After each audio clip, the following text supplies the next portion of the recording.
If instead you say, how can you achieve them? Then it means you challenge yourself to find solutions. So, I need to accept this. I can get my presentation back. Okay, the SDGs were developed as part of the 2030 Agenda for Sustainable Development by the United Nations. They're based on previous agreements and planning documents, and they had 5 overall goals. We call them the 5 Ps. People, to end poverty and hunger. Planet, to protect the planet. Prosperity, ensure prosperous and fulfilling lives. Peace, foster peaceful, just, and inclusive societies. And partnership, strengthen global participation. Now, putting those 5 goals together, they came up with 17 SDGs. Now, here's their nice graphic of them, and you can see it has quite a breadth, from no poverty to clean water, gender equality to life below water. And it's these goals that they're seeking to achieve by 2030. Had some real challenges with COVID and things like the war in Ukraine and other things that have made it pretty challenging. So we'll talk a bit about some of these.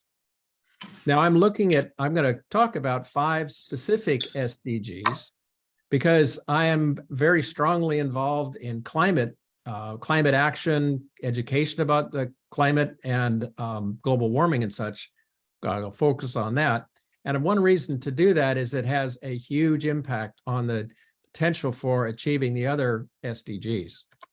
I'm also going to talk about life below water. I'm a marine biologist, so it really affects me personally. Affordable and clean energy, which is interesting because if we can get affordable and clean energy, that will go a long ways to taking care of the climate issues, which will then help achieve the SDGs. Fourth one is clean water and sanitation. We absolutely have to have clean water, and we need sanitation so that we can have a healthful life. And the last one is responsible consumption and production. We have to make sure that we have enough to survive, but we don't go into excess. Now, starting off on the climate action, this is a graphic which you may have seen before. And basically, it's kind of a heat map. On the left is the representation of how warm things were based on an average between 1850 and 2020. The blues and light colors are cooler times.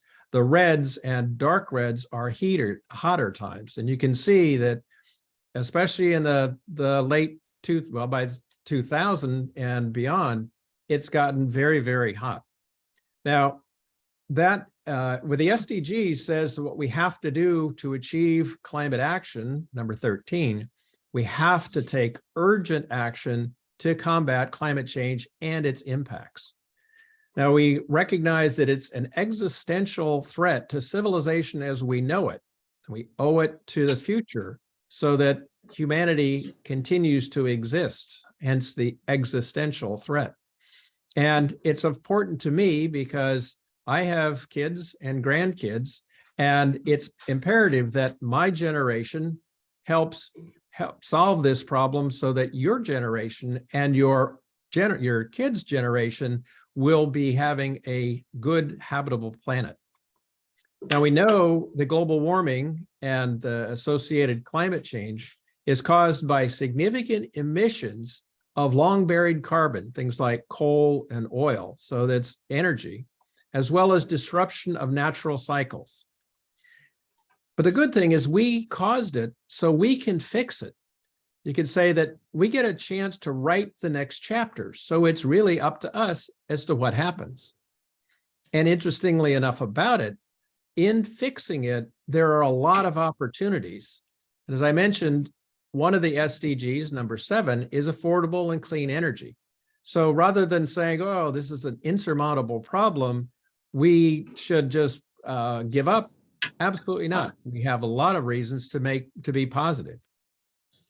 This is another picture that also represents the changes in temperature from average. You can see on the left side, it's much cooler than average. There's some high spots, but definitely as we get into the 2000s, 2010s, 2020s, it's very hot. So what can we do? One thing is to improve education and awareness, especially teaching young girls and women and empowering them and teaching other people about what the challenges are, what the issues are, what are the causes, and what are solutions. We also need to integrate climate actions into the national policies and strategies and planning. If we don't have a good plan, we don't know how to move forward. We won't know when we're successful or not successful. Third thing is we need to change our land use, our agriculture, our consumption, and other practices, because right now it's just use it and use it and use it rather than trying to keep things sustainable or regenerating things. We also need to implement the UN framework for Convention on Climate Change because there's a lot of policies in there. And we need to strengthen the resilience and adaptive capacity because unfortunately, and you may have even personally experienced it, there have been impacts from the warmer climate, the additional heat that's in the atmosphere causing increased typhoons, droughts, heavy rains, changes in all sorts of factors, some more local than others. So we need to put into place those things that will help us from being so impacted by climate change. Now we know that what we have to do is we have to reduce greenhouse gas emissions. And we do that, one way is to stop burning fossil fuels. Well, that's easy to say. It's very difficult to do because we are so dependent on fossil fuels. We also need to stop emitting methane, or also known as natural gas. And that's one of the more potent greenhouse gases. It's also because it is also natural gas and it's used in many, many places. When it leaks, it is actually 80 times more powerful over a 20-year period than carbon dioxide. So if there's one molecule of methane, it can protect, or it can produce or yield, there we go. It can yield 80 times more heat than carbon dioxide does. Nitrous oxide is another greenhouse gas, and that's associated with over-fertilization in agriculture. And fluorocarbons are associated with refrigerants in coolers and ice boxes and things like that. We also need to stop degrading natural lands. We have cut down too many forests. We have filled in too many wetlands. We have cleared out and excuse me, and changed grasslands. And we need to stop doing that because as we degrade these natural lands, not only do we lose their ability to hold and take carbon dioxide out of the air, we're actually putting it back in to the air. Now, in addition to reducing the emissions, we need to reduce the amount of greenhouse gases that are already in the air. Now, that's easier said than done, but just as we need to stop degrading natural lands, we need to enhance the natural lands because Mother Nature was very, very good with photosynthesis in taking carbon dioxide out of the air. So by enhancing those natural lands where forests have been degraded, we get them back. Or wetlands have been filled, we reestablish them. So that will allow us to get back to the natural cycles and letting plants take the carbon dioxide out of the air. And so if we are planting more plants in those enhanced areas, especially in forests, that's going to help us reduce the CO2 concentrations in the atmosphere. Now, there's a little controversy in this third bullet, which is deploy carbon capture and storage. And I say cost-effective carbon capture and storage because it's actually fairly expensive to do it. And there are a variety of schemes to do it. but that's something that future will find out how effective we can do that. But it does have to be cost effective. Now, I mentioned about the need for strengthening resilience and adaptive capacity. So that's the third of the three things we absolutely have to do. Now, following up on that, we need to harden our infrastructure. What that means is that if we have roads that are in low areas that are subject to flooding, or in typhoons, they can be washed away, we need to get those to different places. We need to have buildings that aren't going to be affected by the typhoons. We need to make sure that if we have our agriculture being used, it's not going to be subject to flood, various things like that. We should relocate people and infrastructure out of areas that are going to be impacted to areas that are going to be less impacted. And so that can be pretty challenging because you're talking about moving people from sometimes ancestral lands. We have to enhance the natural systems, not only for carbon dioxide uptake, but also as barriers and resources. Now, there are places that are coral reefs or mangrove forests that are actually very good at resisting the impacts of typhoons. We need to reestablish those. And we need to increase our global cooperation to avoid the wars over resources. And again, what we've got in Ukraine is a good example of how that just throws so many things in on its head. Now, on a personal level, because most of the rest of them are really at a large corporate or government level, and on a personal side, we do need to change personal actions. We need to use the energy we use more efficiently. The nice thing about that is if you use less energy, you typically will save money. And so we're needed to reduce our per person energy use, which will help overall. If we do enough changes, that can affect the amount of CO2 going in the air and how quickly it'll be removed. We also need to reduce the global population because as we have more people need more energy. And that's a very challenging issue because having kids is a very personal decision. So that's can be tough to work through. Now, the question is, we've got all these things we need to do. They don't come for free. Who pays for it?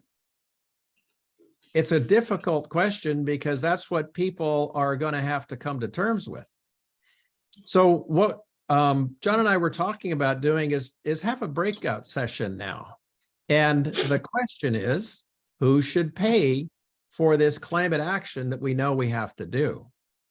Now, I'll offer up some suggestions just as to get things started.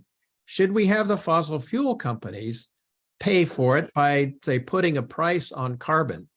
And that means for every amount of CO2 that they know the fuel that they sell will cause, they have to pay a price for that. What about investors? Investors give money to fossil fuel companies and other things that are contributing to the global warming. Should they get lower returns and instead of turn some of their investment, the revenue, back into the people that need to make these changes? What about insurance companies? They have to pay out for policy holders for losses.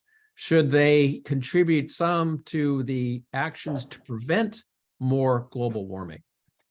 What about taxpayers? Those of us that have to pay taxes, should we pay more taxes so that we can make these changes? What about consumers? I mean, we have to all buy stuff, whether it's food or clothes or cars. What if we pay a little bit more for those and that extra money goes into offsetting the climate effects? What about other groups? So let me turn it back to John, and he'll organize you for some breakout sessions. Excellent. Thank you very much. So let's go ahead now. So as you can see, the first question here that we have to think about our answer for, let's get together in groups of 3. So we've got a group of 3 right here. Let's do a group of 3.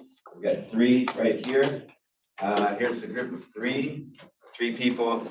And let's do a group of, if possible, Let's do partners and partners, okay? Pairs.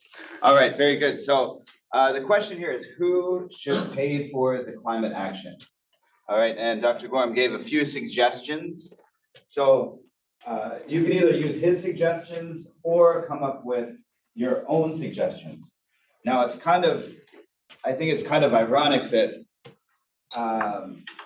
the younger generations, the people like you will have to actually pay for things that older people like me have done to the environment. So I think the Japanese say, "Hasurui." It's not fair. So why do we have to pay for we have to clean up your mess? So that's one thing to consider as well. All right, but we've got here these suggestions. Okay, so I want you can actually turn your desks together for just a moment here. Turn your desk with your group. Okay, and think about this one here. So try to be specific as well. So what companies need to pay, or what people specifically need to pay for climate action to make this happen? Let's take about 5 minutes. 5 minutes here. And I want you to write down on your notes who should pay. Who should pay for this? Okay. So go ahead, please. Working with groups and pairs. Okay.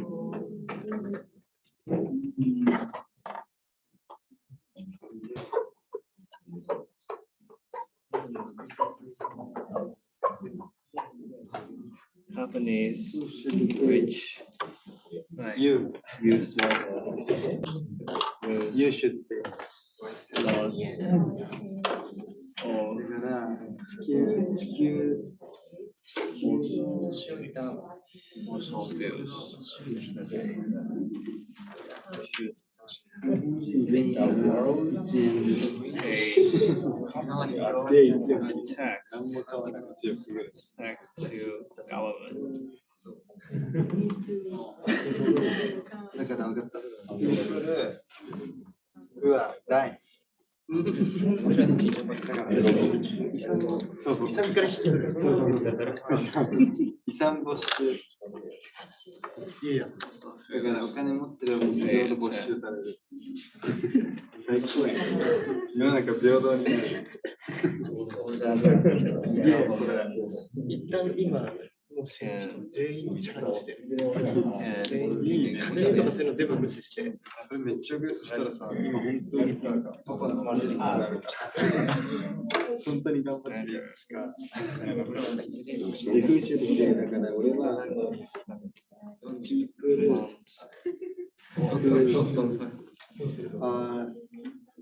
leaving us Fossil fuels. leaving you are leaving これじゃ地球から行ってテックしてる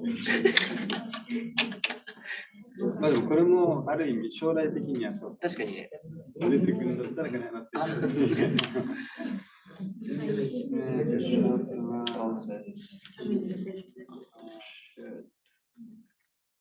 まあ持ってるよ十分謝税とかさ廃棄量とする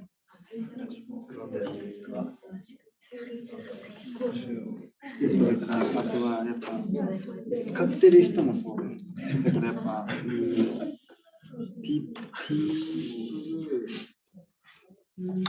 れでしょ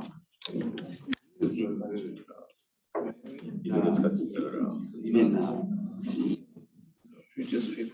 でこれが有酸素エナジーはこれは自然とカン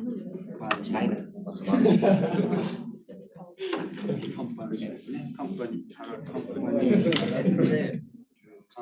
ーがガバメントあとは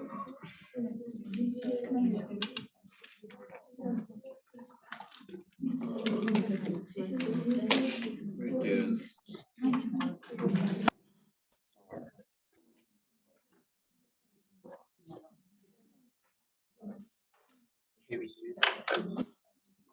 I'll choose a couple of people here in just a moment to offer their suggestions.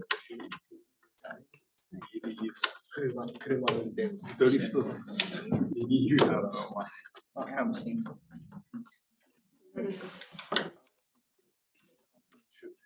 なんかね、検問みたいなして、ちょっと待って、ちょっと待って、ちょっと待って。走行距離の水。2000万キロか。ちょっとお金払う義務あるんじゃない？でもそれはでもやるらしいよ。距離税。ああ、走っちゃってるね。距離税だったらちょっとかわいそうじゃん。いやマジでこの田舎のとこそうでもやるらしい。だからランダムで。ああ、そういうことだ。ランダムだったらなんか割れちゃったな。勇気で。Let's have a look here. So, again, what the question was, who should pay for climate action?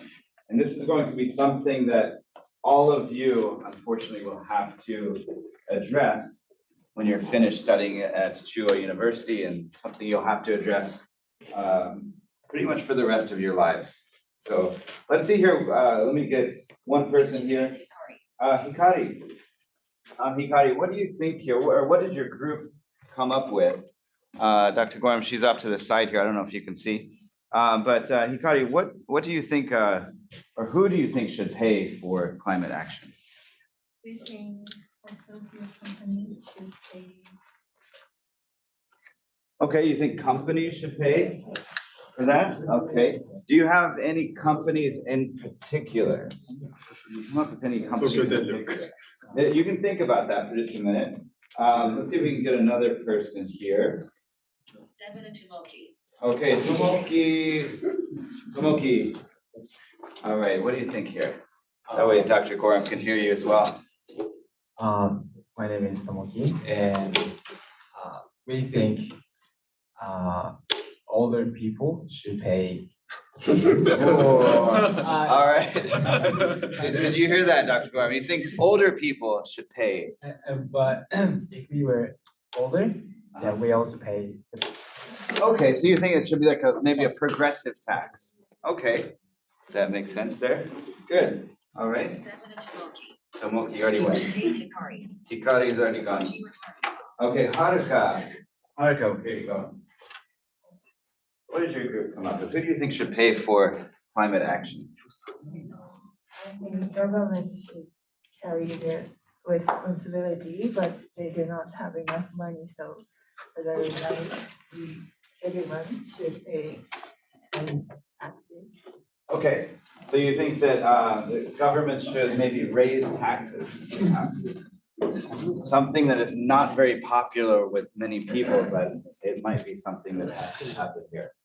Okay, good. So let's go ahead and we'll continue on here. So Dr. Gorham, are you ready to continue on? I am. All right, good. So yeah, so far we have just a few different answers. Companies should pay, government should raise taxes. Another student suggested a progressive tax on the age of people. So people who are older should pay more in taxes, perhaps. Anyways, let's continue on here. So when you're ready, you can take it away. Great. Yeah, I couldn't argue with any of your suggestions. I think it's going to be a variety of things. One thing that I hate to say is that it'll all come down to us, because we'll be the ones that'll pay the taxes. We'll be the ones that get to or have to pay for different things by higher costs of goods or things. On the other hand, let me see if, let's see, there we go. Give a little bit more hope on it. Now, there's a book that was about 5 years ago called Drawdown, which was, it calls here, you might be able to read it, the most comprehensive plan ever proposed to reverse global warming.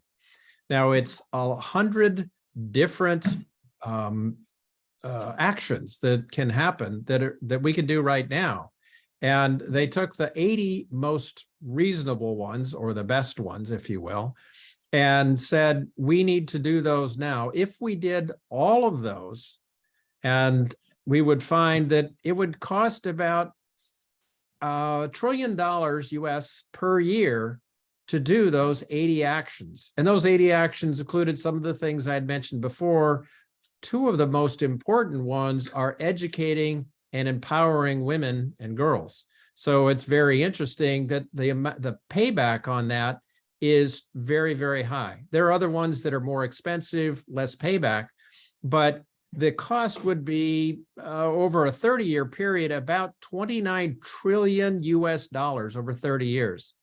I don't know if you notice it, but down on the corner here, the global GDP, gross domestic product for the world is about 80 trillion per year. And we're saying 1 trillion, a little less than 1 trillion per year would allow us to do all 80 of these actions.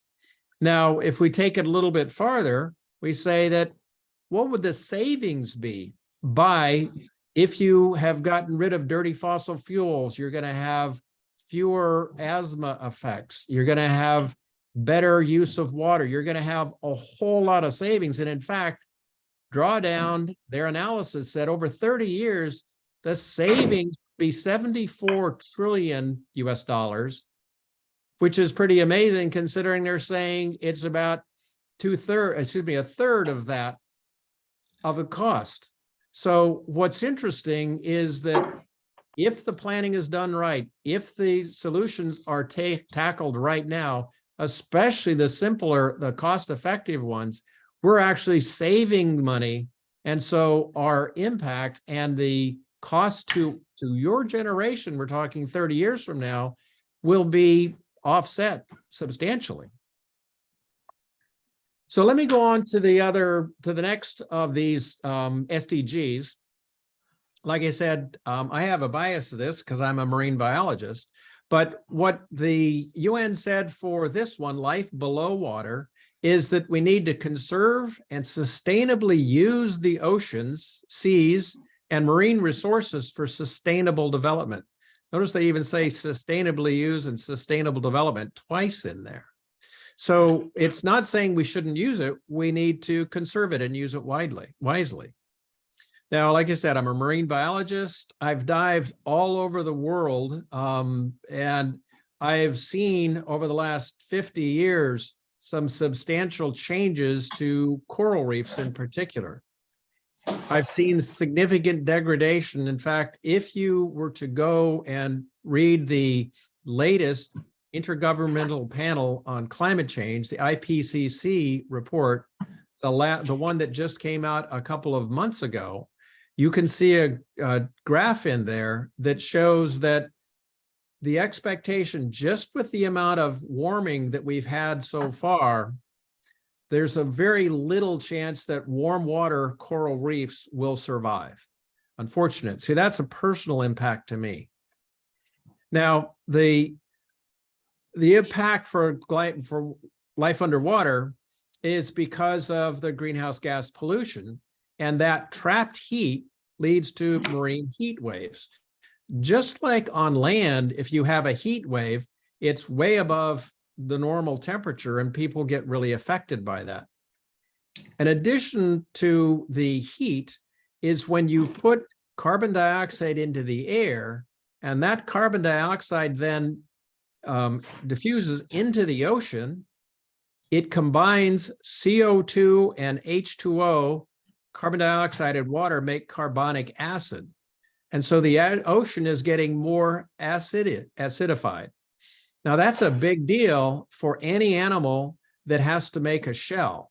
So crabs or lobsters, oysters, shrimp, anything, and so many animals do have to have those shells.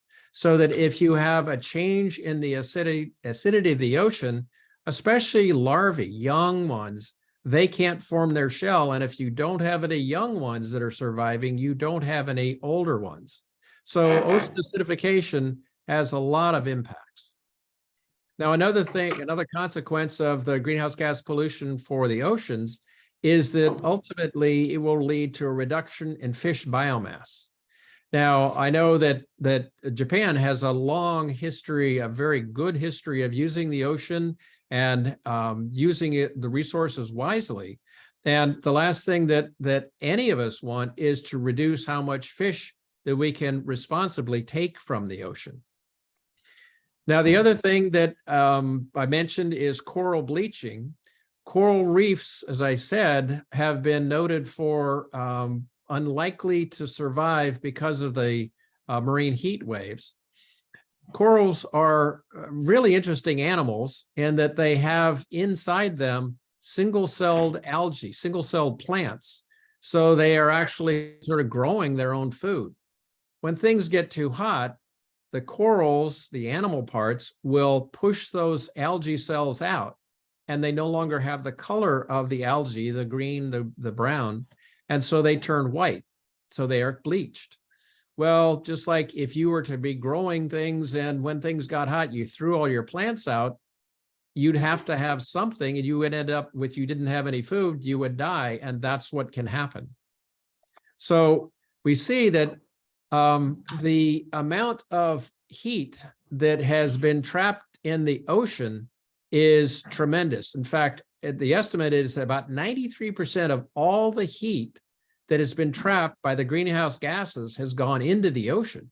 And so we're awfully lucky that it has done that, because if it were not for the ocean, the atmosphere would be about, in US terms, 63 degrees Fahrenheit warmer than it is today. And so instead of being 59 degrees Fahrenheit, it would be 122 degrees Fahrenheit.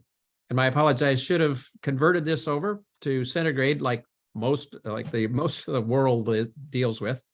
But you get the picture that if it weren't for the ocean absorbing all that heat, we would not be able to survive on our planet right now. So we do have to thank the ocean, which we should take care of a little better. All right, so we need to reduce and prevent marine pollution, as well as dealing with the extra heat and carbon dioxide. We need to sustainably manage and protect marine and coastal ecosystems. We need to address the ocean acidification.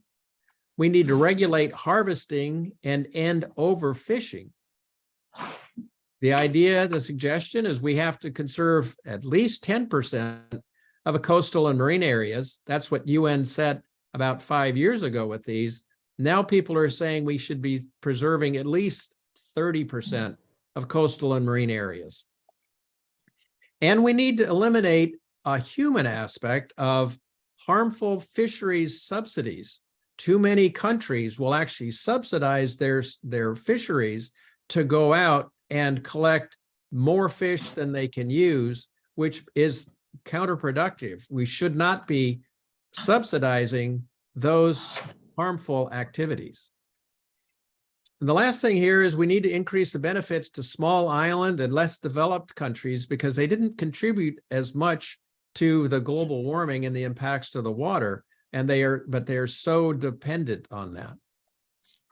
So we also need to reduce and prevent marine pollution, such as chemical discharges, whether they're from ships or coming from discharges from factories into the ocean.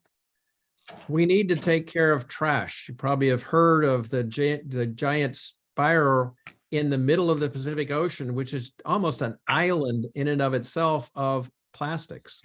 And it's the other thing about the fossil fuel companies, what petroleum that they don't use for fuels, they put into plastics. And so that's another issue that we really don't talk much about, except when you look at the ocean and what's going in there and what we have to preserve. We have to be careful on the runoff from rivers, because what goes into the land gets into the rivers, and the rivers takes it out to the ocean. The suggestion is the amount of trash in the ocean comes from about 5 particular rivers, and they produce a massive amount of plastic trash. So we need to manage and protect the marine and coastal ecosystems, and that means limit development in sensitive areas. I talked about coral reefs, talked about mangroves and barrier islands. we need to keep people from developing in those areas. It might be very nice for a summer escape, but if you tear down the systems there, they can't serve as a barrier to big storms or other things. So we need to enhance the natural areas. We're having a theme here where we are talking about getting back and preserving the natural areas for climate change, in this case, to preserve our water, our oceans. The other thing we need to do is set aside unexploited marine protected areas. And it's interesting, a big controversy, as I mentioned, I'm dealing with offshore wind. A controversy about offshore wind is that it would prevent some commercial fishing from happening in those areas. Well, from previously marine protected areas that had been established, found out the fishing effort outside of the protected areas, the catch went up. So the effort to get the same amount of fish went down. So the fishermen actually benefited from that. So there is a lot of benefit to protect the resources that we've got. Now, we have talked about ocean acidification, and to deal with that, we need to reduce the CO2 in the atmosphere. And again, we come back to burning of fossil fuels. Again, enhance natural areas so it will pull the carbon dioxide out of the water and return it to a more balanced state. We need to also eliminate the extra nutrients that are flowing into the oceans. I mentioned coming in from the rivers. When you have agriculture that relies on spraying pesticides to kill pests and herbicides to kill weeds and lots of fertilizers to get specific crops to grow, those are presented in too much concentration, too much there, and the excess runs off into the ocean. Mentioned too that much of that fertilizer is nitrogen fertilizer, and it's those nitrogen oxides that will be a third major greenhouse gas pollutant. So many things tie in together, as is typical for ecology. Now, I mentioned fishing, overfishing, regulating harvesting, making sure that when we do harvest in the ocean, we do it responsibly, which means, like I said, eliminate illegal fishing. There is a massive amount of illegal fishing that happens out, especially in the open ocean, away from the exclusive economic zones around most countries. If we could standardize fishing gear, that would help, because there are many types of fishing gear that have been revised and changed and evolved so that they don't have unwanted catch. They don't collect species that they can't use, but when they throw them back, they just die. So that's a benefit, or that's a good thing to do. And again, I talked about marine protected areas. So let's do another quick breakout session so you can not have to listen to me do all the talking and you guys can figure out something. Now, I've got sort of two questions here. We talked about protecting the oceans. What do you think is the most important action? If you had to right now say, I am the king, I get to say, we're going to do these things for the ocean. What is the one thing that you could do to protect the oceans? And then explain why your group thinks that it's the most important action, kind of like you just did for the climate change issue. So I'm going to stop talking and John will get you going again. All right, very good. So we'll be in the same groups or with the same pairs. So go ahead and turn your desks here. We'll actually kind of bring in a group 4 there. Okay, so turn your desks so you're facing your partners and your group members there. And the question here is, what is the most important action we can take to protect the ocean resources? How can we protect our ocean resources? It's huge, especially in Japan, because, like Dr. Gorham said, Japan relies quite a bit on basically farming the ocean. All right, so let's think about this one here. Let's come up with a couple of answers, and I'll let you go for it. We'll take about 5 minutes here. All right, how can we protect the ocean resources?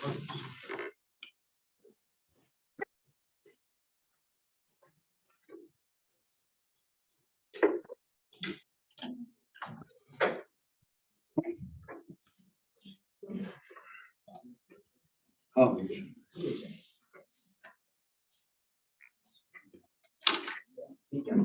Stop and standardize the fishing gear. Because it's the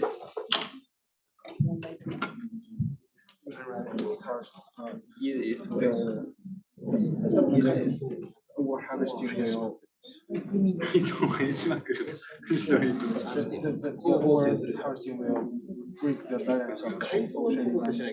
水草こう合してどうするの？そしたらCO2 減るじゃん。海の中の。そんな簡単なこと？海で育つさ、ないですか？海の中で育ってるそういうのないですか？ないの？ CO2 は海の今入ってきてるけど、海の中で海で育つやつだけで。ハスあれ外にいますか？ハスなんて海に入ってなくないでしょ？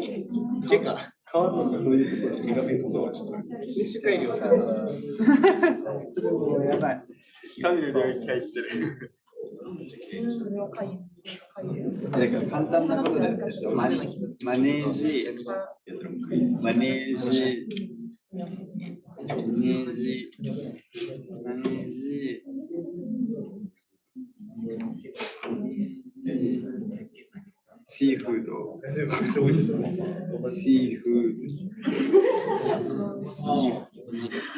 シーフードやマネージ別じゃんか。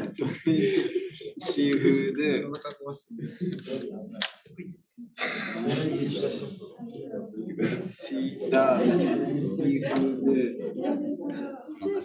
that we take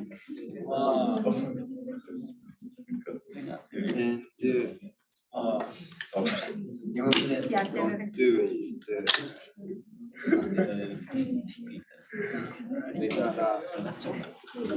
only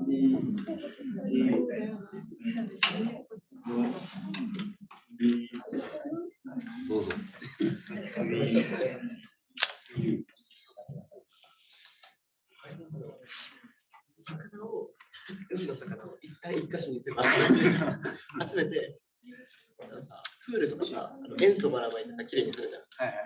だから海に塩素ばらまいて。どんだけ今海急に地球上の何パーセントだと思ってんの？何割ぐらいでしょ？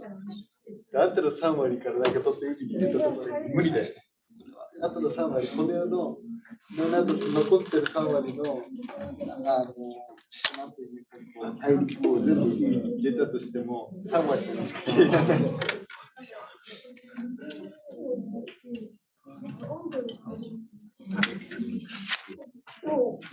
マジで海の地球できてからずっと変わってないけど、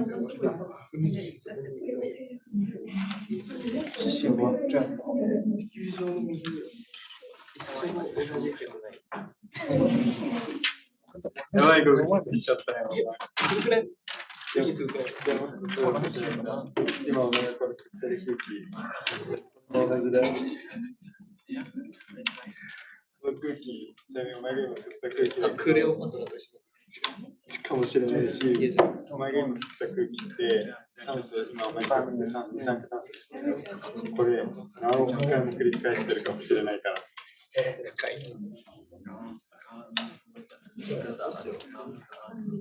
魚を育てて、あ、それは結構いいと思う。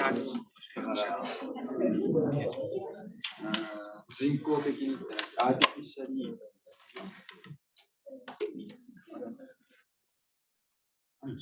スペシャリーブリード the fish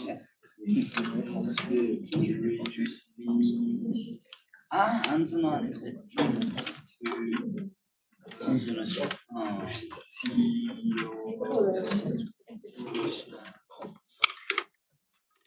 結構大切。真珠の樹の。Stop eating food. オーシャンフードをもう食わない。海の主みたいなの出てくるから。Give up ocean. Okay, so here we go. Let's have a look now at some of our answers that we might have. Again, the question here was, how can we protect the ocean's resources? All right, here we go. Suzuki Shintaro. Okay, Shintaro Suzuki. I'm gonna hand the mic off to you. So go ahead, please. What did your group come up with? We can protect the oceans by conserving water. Okay, by preserving the water. Okay. All right. That's a good start there. Thank you very much, Shintaro. Sadu Anju. Okay, Anju. Let's see here, Anju. I'll give you the mic. What did your group come up with? That to reduce marine pollution is the most important action. Okay. All right. So if you could be more specific, though, Anju, with that one, is there a specific way, a special way we could really try to keep the resources? Throwing the trash. Okay, so not throwing trash. All right, making sure we recycle there. All right, good. Thank you, Anju. All right, we'll get one more answer here as well. Nishizuki Teichiro. Okay, Taichiro. Let's see here, Taichiro. We're in the same group. Oh, you came up with the same Yeah. answer? Okay, gotcha. Okutsu Hinata. Okay, Hinata, same group as well. SAI Kaushin. Okay, Koshin, here we go. Koshin, I'll give you the mic. There you go. We think the most important action is standardize the way of harvesting. Standardize the way you harvest the resources from the ocean. Okay, good. So we have a standard. Yeah, go ahead, Tommy. Yeah, because like we think it's a direct action to the ocean, and the biosystem have the ability to heal itself by times. Good. Yeah, and when we stop the human action, like like the ocean can heal itself. Okay, so the ocean has the ability Stop to. overfishing. Okay, excellent. Very good, right there. All right, so we have the ability, if we slow down the harvesting of the ocean, he's saying that the ocean has the ability to possibly heal itself, right there. Okay, good. All right, Dr. Gorham, I'll turn it back over to you, and you can take it away when you're ready. Okay, yeah, those are good answers. I especially like the last one about the ocean can heal itself, and that's very true. The ecology, the Mother Nature is amazingly resilient. We just have to stop doing what we're doing that's causing the problems. So good answer. Okay, let me see. I mentioned one of the advantages of dealing with climate change is that one of the SDGs is affordable and clean energy. And the United Nations says in order to achieve this, we need to ensure access to affordable, reliable, sustainable, and modern energy for all. So basically, we're saying out with the old and in with the new. So they're saying the new would be things like wind, onshore or offshore wind, or I should say onshore and offshore wind, solar. And the interesting thing about wind and solar, they're now less expensive to build than coal or natural gas power plants, which, because it's changed the economics, means that we should see more development in those of those resources. Now, in addition to having wind and solar being less expensive and having them a large enough supply, because there are times when the amount of energy, amount of electricity that can be produced by wind or solar will be more than we actually have a need for, there are several things we can do. One is, if we were to take that extra energy and use it to break water apart into hydrogen and oxygen, hydrogen then can be used for a variety of things. Hydrogen itself can be used as a fuel. You can combine hydrogen with ammonia and that, with nitrogen, and that produces ammonia, and ammonia can be a new source of fuel. And so there are a variety of things you can do if you have enough extra energy. Now, of course, if you have extra energy and you have the opportunity, the resources such as batteries, or hydrogen acts as a storage because you can react with oxygen and get energy out of that. You can use that extra energy and run some pumps and take water up to a higher reservoir. And when the sun's not shining or the wind's not blowing, you can let that water cascade back down and get the energy from that.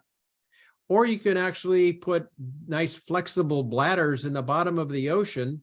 And when you have the energy, you pump them full of air. And when you don't have the sun shining or the wind blowing, you can have that air be pushed back to the surface and use that to generate electricity.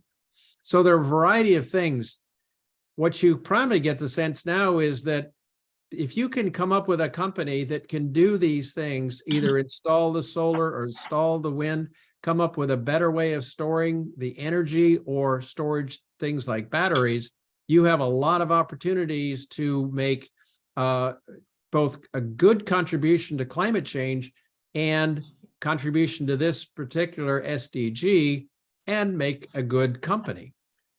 So the effort to that, though, or the key to that is it has to be cost effective, and to deal with this clean energy, it needs to be equitable. The historic amount of energy that's been used by a small number of people it's not sustainable. So that goes against this particular SDG. Now, it's interesting, I mentioned offshore wind, and that's something special for me because here where I live, it's one of the best places for offshore wind. In fact, it's apparently, from what I have seen, it is second only to a place off China where the wind is stronger, more consistent, and more predictable.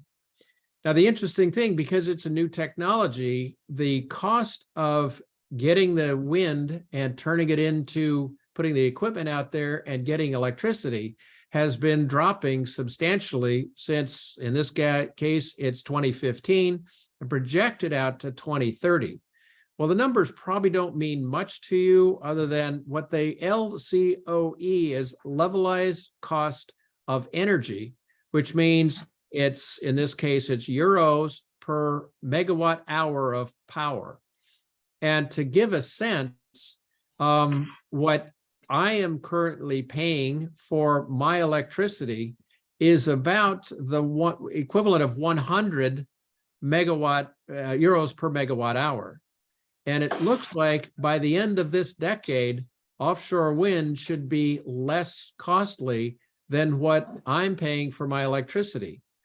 I'm unusual because where I am, most of my electricity comes from hydroelectric, from dams on the Columbia River about 200 miles away, so on the order of 300 kilometers away. And so it's renewable, but with offshore wind in the large enough size, it could make it even more economic. So you've probably seen something like this before. The cost of solar cells has dropped radically. In 1976, it was almost $80 US per watt, and now it's down less to 20 cents per watt. And it continues to drop. It's kind of like the cost of computers, the cost of capacity for cell phones. As they get better and better, the cost per unit of memory or computing power drops. Same sort of thing with renewables. Now, it's also interesting to see how the investment in new generating capacity has changed. In 2009, it was about equal to the amount of generating money going into new generating capacity between fossil fuels, largely natural gas, and renewables, wind and solar. By 2013, not much later, you had it being twice as much money was going into new generating capacity for renewables than in fossil fuels. And by 2019, it was even more skewed, less going into coal and natural gas and much more into renewables. And so, for example, in India, the electricity capacity addition, how much they're putting in the new capacity they're putting in. Again, in recent, it was 2013, it was mainly coal and natural gas, mainly coal. And that has changed dramatically starting by 2016. And it's now dropped substantially. And again, they're putting a lot more into renewables. It is interesting to note that both China and India get cited for all the coal plants they're producing, but in fact, they're doing a massive amount of investment in renewables. Now, switching to the next one, the third of the topics, the fourth of the topics, clean water and sanitation is the other SDG I want to mention. Now, you know, we have to have water to survive, and clean water is critically important, and taking care of our wastes is also critically important. So the SDG says that to meet this, we need to ensure availability and sustainable management of both water and sanitation for everybody. And unfortunately, climate change projects changing rain patterns with droughts and heavier rains, which means that where we are expecting a certain amount of rain, it's either not going to be there or it's going to be much heavier. You have monsoons that are moving along and they get stuck and they stop where they're moving. So the patterns that people have relied on and have for decades have used for feeding people have now changed. So the demand for clean water, unfortunately, can lead to wars and climate refugees. In the past, there have been plenty of people that cited the wars over oil. One of the issues that has been a topic of concern in the Ukraine war is the availability or the use of oil as a leverage or a tool by Russia. Now, as people are being displaced by the amount of fresh water they have, then they produce climate refugees, which is a big issue. Now, the other part of the availability of water for drinking is that and crops, less predictable water can lead to poor sanitation, increases in disease if you can't take care of your waste properly. And so they become more common diseases, and lethality, they are more affecting people. You might have heard several years ago that the large city of Cape Town, South Africa almost ran out of water. They were within weeks of having no water for the entire city. So that's a huge issue. Now on the sanitation side, and on this side, we see that if we have 8 billion people as of last November, we have about a quarter of those people lack safe water at home. And of those, we have about, here it says 263 million spend more than a half an hour a day just collecting water. And 844 million don't have basic drinking water service. And 159 million drink water directly from surface sources like streams or lakes. And unfortunately, those resources are not necessarily going to be free of disease or other toxins. Now, on the sanitation side, if we have 8 billion people, over half of the people in the world have no toilets at home that safely manage their wastes. And 2.3 billion still don't have their basic sanitation services at all. And 892 million have to go to out in the open to take care of themselves, relieve themselves. 600 million have to share a toilet or latrine with other households. So what many of us take for granted is not the case for too much of the rest of the world. Now, the changes in patterns of rainfall that are predicted due to climate change, you can see it's unevenly distributed. And where I am in the US, I'm far enough away from where these hatched and red and orange areas are, but that's where, that's the deserts. And the suggestion is it's going to get even drier and have worse trouble there. Now, if you follow down to Central America and Northern South America, that's where right now a lot of the refugees that are trying to get to the United States are coming from, because they don't have water to grow the crops to feed the people. Then the expectation is it's only going to get worse.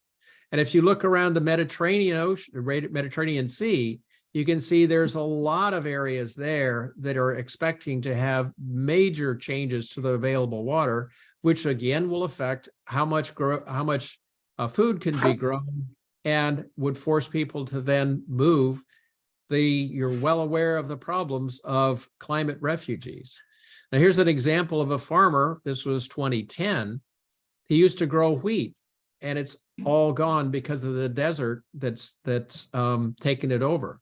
Now, recognizing that this is a little dated in terms of where the social impacts are, but you can see in Iraq and above Iraq, the Fertile Crescent, where they say the cradle of civilization was. And in 2015, the IS, the Islamic State, controlled much of the area, largely because they had people had left because of the very, very difficult conditions just surviving. So it has geopolitical and humanitarian impacts beyond just having enough food and water. Now, Iran, which is in the news very often, it's amazing. In 2018, only 3% of the entire country was not in severe drought. And so that adds to the instability. It changes how people interact. So we can see that climate change has ramifications very, very wide ranging. Now, to shift to the last one we wanted to talk about is responsible consumption and production. Now, the SDG is saying we have to ensure sustainable consumption and production patterns. What does that mean exactly? We need to move to sustainable consumption away from throwaway mentality. It's a matter of demand decrease, with the sustainable consumption and not throw things away, we are going to have to produce a lot more. Now, it's interesting, if you stop and think about it, everything we have is either grown or mined. You have cotton that's grown for your clothes. You have the materials that are steel that's coming from iron ore that's mined. You have oil that is mined for our use as fuels or as plastics. And so as we shift from a fossil fuel based system, and we are going to more electric systems, electric cars, more electric heaters and stoves and power plants, that means that we're going to have to get many more of the resources that are in short supply or short compared to what we have are going to need. But if you think about it, it's a contradiction in terms to say that we need to sustainably mine, because by default, it is a limited resource. There is only a certain amount of these particular minerals there. And so how do we do it where, at least when we're saying sustainable mining, we are going to do it with the least impact to the natural resources and the natural world, so that we can maintain what we need. Now, collecting things and producing things is one thing, but what we produce is in response to our need to consume. So we need clothes to wear, we need food to consume, we need shelter. If we can reduce the amount that we consume, then we will reduce the impacts on the climate, reduce the impacts on mining, reduce the other effects that we have here. And it's interesting in that, so as we shift to the new energy resources and new technology, and we're going to be reliant on these increased electricity producing and having these materials, we're going to need to do a better job at recycling. It's kind of an interesting thought of mining trash. And in fact, there is a big issue that people are raising about offshore wind with the turbines and even onshore wind. They say these turbine blades, they can't do anything with them. Well, a problem is that there haven't been enough for an industry, for a good entrepreneur or industrial person that says, hey, if I can get enough of these, I can grind them up and make new road base, or I can do make them into building blocks. Or it's amazing what creativity can be unleashed when you have a new resource, which is somebody else's trash. So it's a lot of opportunities here, because what it means is that rather than thinking that I'm going to buy something and when my phone's not working, so I'll just toss it in with the other phones, or my TV, or I have a dehumidifier that stopped working because some chip died and I have no way of taking care of it. If it was designed for recycling, if it was designed with the idea that we need to take out and get out the resources that we put into it, then recycling suddenly becomes much more reasonable, much more feasible. And so this is where it's kind of exciting to have these problems. And as you noted, it's kind of unfair that you guys have to bear the brunt of the effects, but you're getting an opportunity to come up with very creative solutions, new ways of doing things, showing the old way wasn't working. It's not necessarily the way we have to do stuff. So just to show, as I'm sure you would sort of fully appreciate it, back in the 1800s, there wasn't a lot of energy consumption, and it was mainly biofuels from grown things, trees and other things like that. And as we get more fuels, it's gone up, but you can see almost an exponential increase. Well, add in the energy consumption and population on the same graph, you can see as we got more people, we were using more energy. And so in order to deal with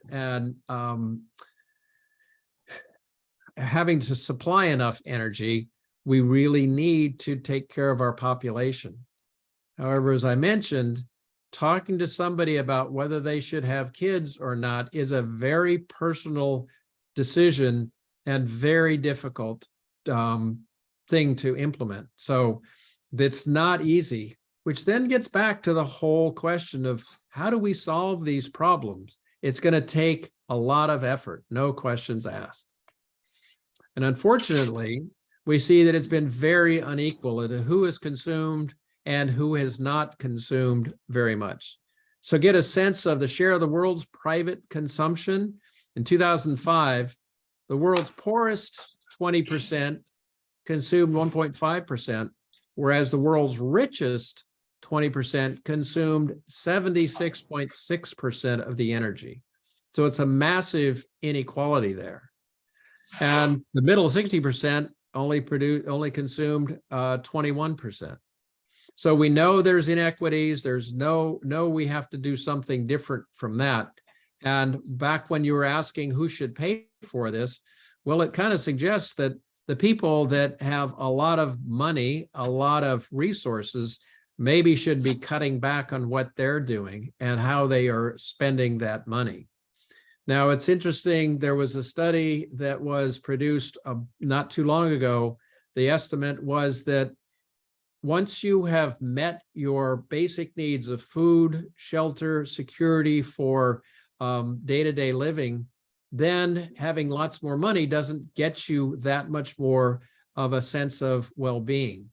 Not sure how they did the analysis, but they said the standard of living in Mexico is about as much as we would need for the world to be comfortable.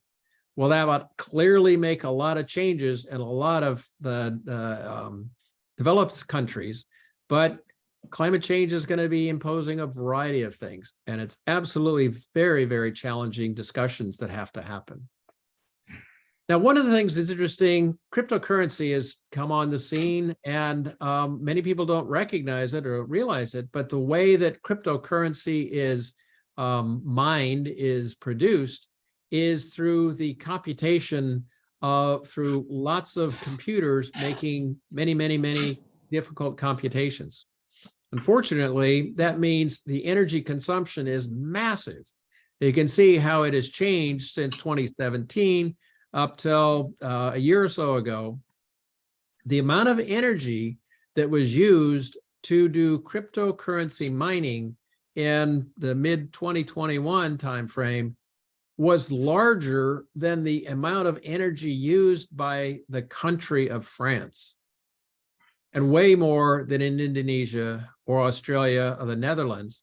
So one of the areas of strong push that if you like the thought of cryptocurrency mining, how could you make it less energy intensive? That alone would be worth a massive amount of money.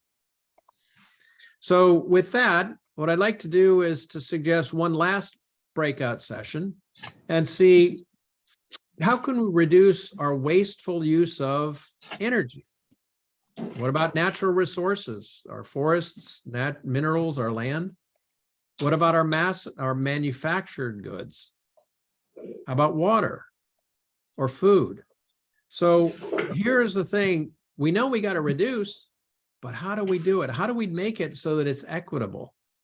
Now we've got a little less than 15 minutes, so it'll probably be a short discussion, but this probably is one of the more important things that we'll probably leave you with and not give a good answer. So John, I'm going to turn it back to you for the last chance to talk. Excellent. Thank you very much. So let's take we'll actually do a shorter breakout here, just about 3 minutes. Take about 3 minutes here. And again, we've got the question here, how can we reduce the wasteful use of things like our energy, natural resources, manufactured goods, water, food.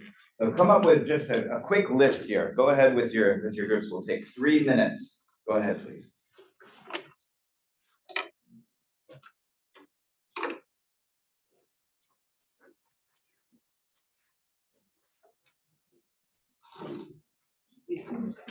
Reduce our population.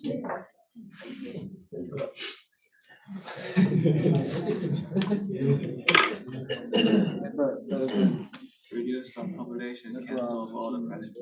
The graph introduced that the 20% of the richest people, they consume the 70% of the energy. So you cannot reduce the richest population of all population.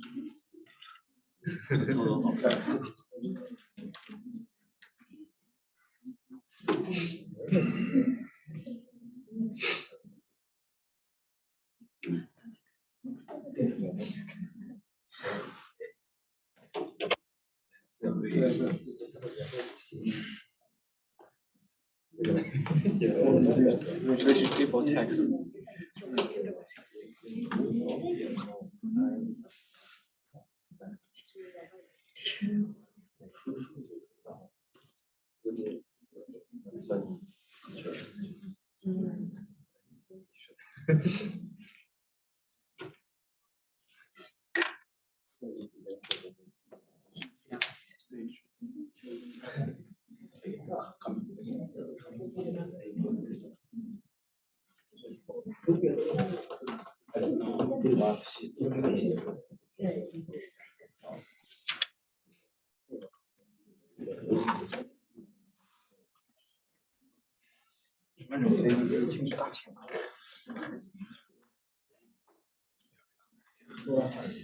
All right, here we go. Let's see if we can get a couple of answers here.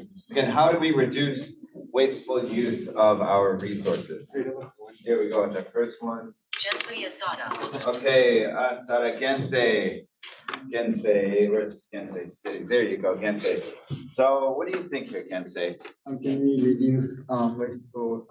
As he said in the beginning, it's important to educate the educate the people of the world. And as he said in the before slide, there's like half of the human in the earth have no access to like a clean water and stuff.